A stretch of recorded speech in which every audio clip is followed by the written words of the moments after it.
Prosseguimos com nossa videoaula para a segunda unidade da disciplina de Psicologia da Educação, que versa sobre as teorias psicológicas e o desenvolvimento humano. O objetivo da unidade 2 é compreender, através das dimensões afetivas, cognitivas, psicossocial, motora, as teorias psicológicas do desenvolvimento humano. Identificar as relações com as teorias e correntes psicológicas com a prática pedagógica. É necessário saber o que vem ser teorias. Teorias é o conjunto de princípios fundamentais de uma arte ou de uma ciência. Até o século XIX, a psicologia era considerada um ramo da filosofia, já que seus temas eram tratados pelos filósofos.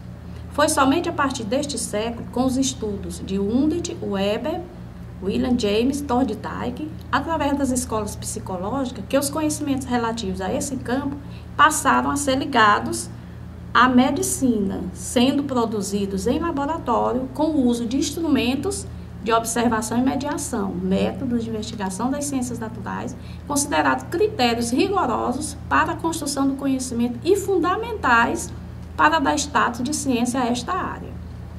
A cientificidade da psicologia é garantida, pois, no final do século XIX, a partir do surgimento das primeiras abordagens ou escolas psicológicas, o funcionalismo, o estruturalismo e o associanismo, essas três escolas psicológicas foram substituídas no século XX por novas teorias que ampliaram, ressignificaram, quer dizer, atribuíram um novo significado a elas, se contrapuseram.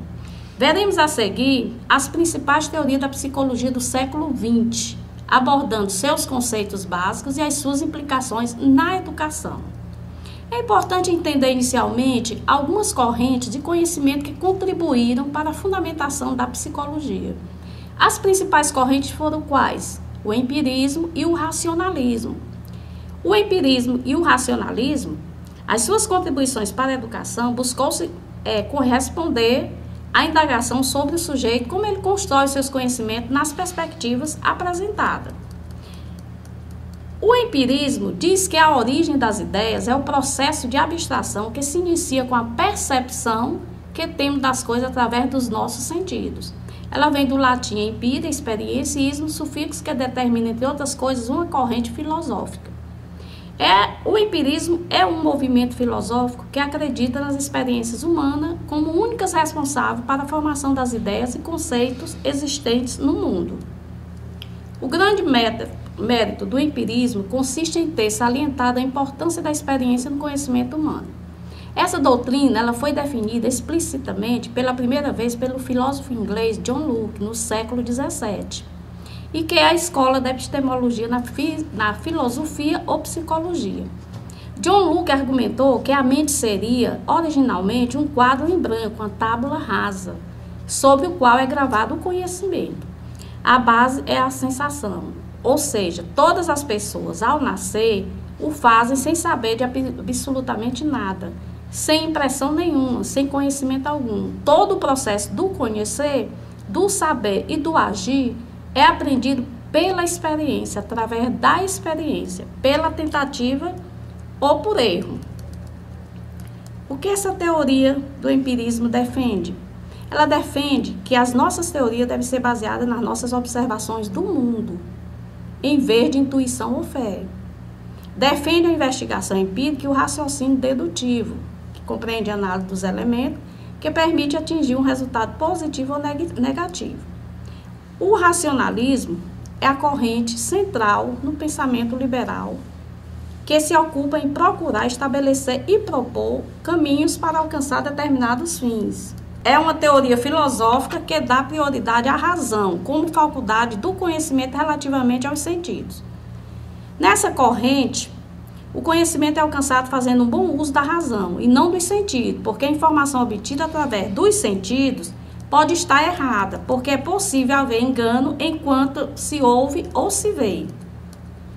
Ela aborda o tema do conhecimento a partir das ciências exatas, enquanto o empirismo dá mais importância às ciências experimentais.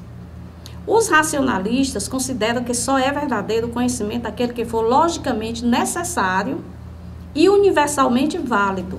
Isto é, o conhecimento matemático é o próprio modelo desse conhecimento, e admite que há determinados tipos de conhecimento, em especial as noções matemáticas, que têm origem e razão. Trataremos de outras correntes que também fazem parte do campo da ciência psicológica. O behaviorismo. O behaviorismo, os estudos de John Watts, que buscava definir o fato psicológico de modo concreto a partir da noção de comportamento, que é a behavior, daí a denominação da teoria comportamentalista. Ao postular o comportamento como objeto da psicologia, em substituição à consciência, Watson dava a esta área a consciência necessária para que ela alcançasse status de ciência, uma vez que o comportamento se tratava de um objeto que poderia ser observado, mensurado e passível de experimentos laboratoriais. Apesar de ter surgido com os estudos de Watson, mas sua expansão se deu com Skinner, seu maior representante, que apesar de não fundamentar em Watson, no que se referia ao estudo científico do homem, criticou o reducionismo da relação estímulo-resposta, alegando não ser suficiente para explicar a complexidade desse objeto. Ele considerou o comportamento não como uma ação isolada, mas como resultado da interação entre o organismo e o meio ambiente, a qual engloba 3 aspectos importantes: a ocasião na qual ocorreu a resposta, a própria resposta e as consequências reforçadas. Mas Skinner se contrapõe à visão de homem como ser passivo, mero reagente a estímulos, defendida por Watson, definindo-o como um ser que interage com o mundo, que muda e é constantemente mudado pelo ambiente. Como o comportamentista defende a psicologia? O comportamentista, ele defende a psicologia que deveria não estudar processos internos da mente, mas sim o comportamento, pois este é visível e, portanto, passível de observação por uma ciência positivista. Ele tem como foco o comportamento humano, o objeto de estudo. Assim, direciona a psicologia para os aspectos mais concretos e observáveis do ser humano. A Gestalt buscava sempre compreender o homem em sua totalidade, como forma de negar a fragmentação das ações do processo humano realizado pela psicologia do século XIX, que era a psicologia behaviorista, e teve seu surgimento na Europa.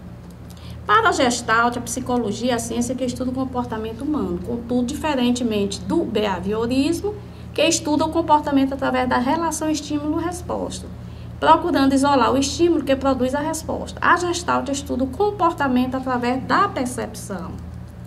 Qual o tema central dessa teoria? É que o indivíduo percebe e como percebe são dados importantes para a compreensão do comportamento humano. Assim, o seu tema central seria o quê? A percepção. A partir da percepção, a Gestalt encontrou a explicação para o comportamento humano. Segundo os gestaulistas, a maneira como percebemos determinado estímulo irá desencadear nosso comportamento.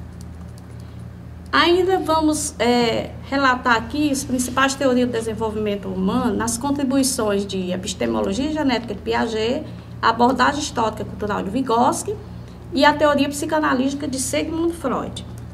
A epistemologia genética de Piaget, sua formação inicial foi em biologia e posteriormente tornou-se psicólogo do desenvolvimento.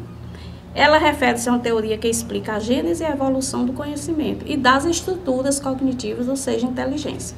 Preocupou-se em elaborar uma teoria do conhecimento em quais processos mentais ajudam a criança a resolver um problema.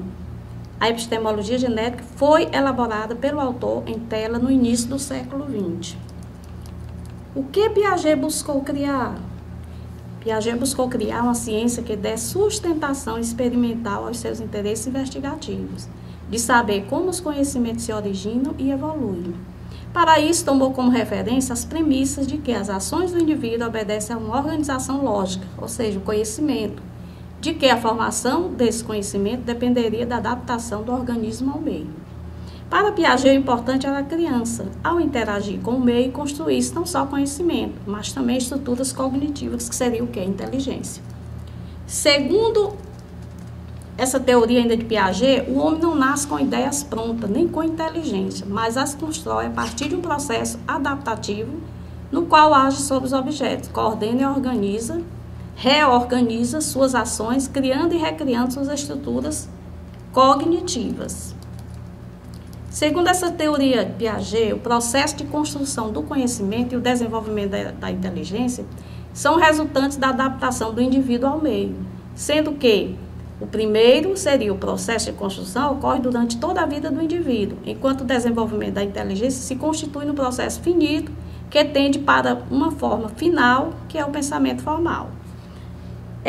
As teorias sobre a educação, as teorias na educação. Os estudos de Piaget acerca da inteligência e do conhecimento tiveram uma grandiosa repercussão, servindo de referência para diversas áreas como a filosofia, a psicologia e a educação.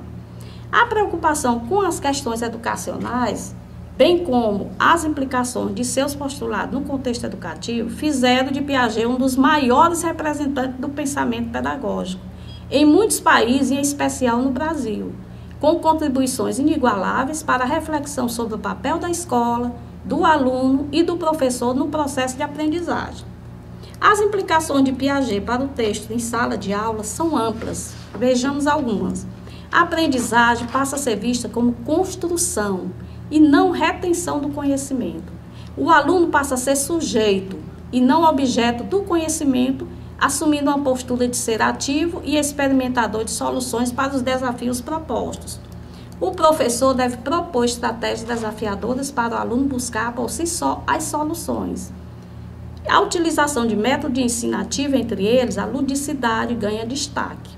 A escola passa a ter a tarefa de propor situações desafiadoras para o aluno. A interação entre professor-aluno e aluno-aluno na sala de aula deve ser favorecida. O ensino deve ser de acordo com o nível de desenvolvimento cognitivo do aluno. Os erros dos alunos passam a ser vistos como uma certa lógica e como etapa de processo de aprendizagem. A abordagem histórica e cultural de Vygotsky pesquisou sobre a literatura, psicologia, deficiência física e mental e educação, mas dedicou-se à pedagogia e à psicologia. Ele buscou a resposta na psicologia e acabou por elaborar uma teoria do desenvolvimento intelectual, sustentando que todo conhecimento é construído socialmente no âmbito das relações humanas. Sua teoria tem por base o desenvolvimento do indivíduo como consequência de um processo sócio-histórico, dá ênfase ao papel da linguagem e da aprendizagem nesse desenvolvimento. Assim, a teoria é considerada histórico-social. O que Vygotsky defendeu? Defendeu que o próprio desenvolvimento da inteligência é produto da convivência cultural do homem. Enquanto sujeito do conhecimento, tem acesso direto aos objetos, mas um acesso mediado. A mediação, aliás, é um conceito fundamental nesta teoria. Para Vygotsky, a linguagem, na perspectiva socio-histórica, é fundamental por ser o principal instrumento de intermediação do conhecimento entre os seres humanos. Além disso, ela tem relação direta com o próprio desenvolvimento psicológico. O processo de internalização é primordial para o desenvolvimento do funcionalismo psicológico humano, porque envolve uma atividade externa que deve ser modificada para tornar-se uma atividade interna, ou seja, é interpessoal e se torna intrapessoal. O sujeito não é apenas ativo, mas interativo, porque forma conhecimentos e constitui a partir de relações intra- e interpessoais. Para Vygotsky ainda existem dois níveis de desenvolvimento, o real e o potencial. O real, ele determina aquilo que a criança é capaz de fazer por si própria. O potencial, quando a criança realiza tarefas mais complexas, com a ajuda do adulto, né? A esse processo ele chamou de quê? De zona de desenvolvimento proximal, que seria a distância entre o nível de desenvolvimento real e o nível de desenvolvimento potencial. Na educação, é importante esses argumentos porque mostram a necessidade da escola e os professores conceber os alunos como seres potencialmente capazes de aprender e de se desenvolver à medida que interagem com os sistemas simbólicos existentes no seu meio, com os outros e consigo mesmo. E ainda a necessidade de planejar atividades que promovam a apropriação dos sistemas simbólicos da cultura na qual os alunos são inseridos. E como deve ser a intervenção do professor no aprendizado e desenvolvimento dos alunos? Deve ser organizada com base na mobilização dos conhecimentos prévios que estes possuem acerca do conteúdo e do conhecimento a ser ensinado, por parte desse profissional acerca de como ocorre o processo de internalização e quais as atividades favorecedoras desse processo. A teoria psicanalítica de Sigmund Freud, enquanto teoria psicanálise, caracteriza-se por um conjunto de conhecimentos sistematizados sobre o funcionamento da vida psíquica. Ao elaborar tal teoria, Freud explicaria que a vida mental se estrutura a partir de 3 sistemas: o consciente, o pré-consciente e o inconsciente. O consciente é o sistema que abarca o conteúdo que tem acesso livremente. O pré-consciente refere-se ao sistema que permanece aqueles conteúdos, os fatos, as lembranças. E o inconsciente é um sistema que engloba os conteúdos reprimidos, que não são acessíveis à consciência pela ação de mensuras internas. A sua teoria psicanalítica é uma das teorias mais influentes sobre os mecanismos que movem a personalidade e os processos do consciente que dirigem a funcionalidade e o comportamento pessoal. Freud reorganizou sua teoria descrevendo que a estrutura e o funcionamento psíquico se dá a partir da dinâmica estabelecida entre 3 sistemas da personalidade: o id, o ego e o superego. O id é o reservatório de energia psíquica, onde localiza os instintos, os desejos, as fantasias, as vontades reprimidas. O ego é o sistema que estabelece o equilíbrio entre as exigências, o id da realidade e as regras do superego. O superego se origina a partir da internalização das proibições, dos limites, dos valores, normas, e o seu conteúdo refere às exigências sociais e culturais. Bem, finalizamos a unidade 2, nós vemos as teorias psicológicas do desenvolvimento e vamos para